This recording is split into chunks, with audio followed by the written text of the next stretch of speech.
जीव तो धन्य धन्य है जो बीच मार्ग में जाकर के आहार कराते हैं। वे जीव धन्य धन्य है। वे अपने समय का सदुपयोग कर रहे हैं तीव्र पुण्य कमाने में।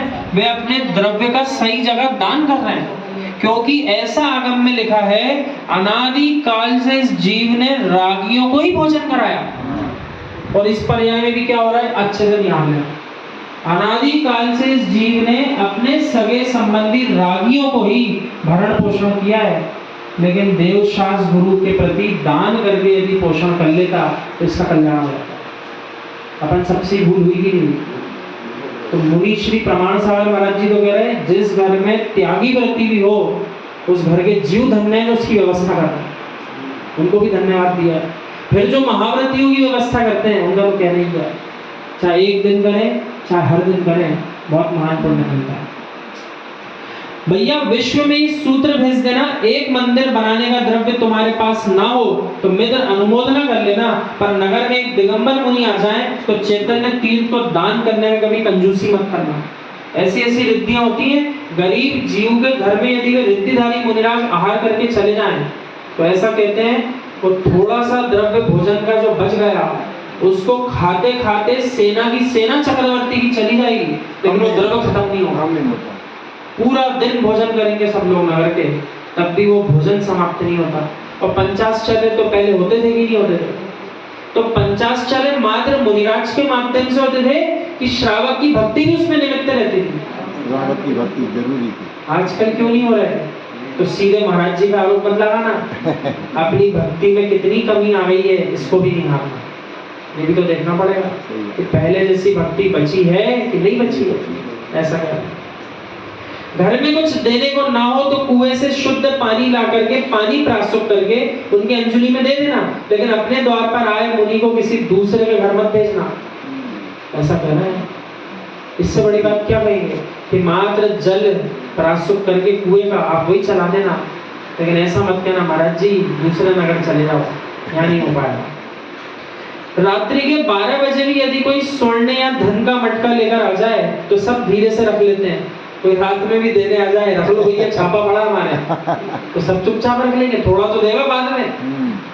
जब तुम वो धन अनात्म भूत जड़भूत परिग्रह भूत है उसको तुम बाहर नहीं भेजना चाहते हो, रात्रि के 12 बजे भी तुम घर में उसे रखवाना चाहते हो, तो दिन में आए धरती के देवता को ऐसा मत कह देना कि भैया तुम चौका लगा लो, हमारे घर में तो अड़चन है। और सब ऐसे ही बोल देंगे तो फिर चौका किसके यहाँ लगेगा, है ना? दिक्कत की बात।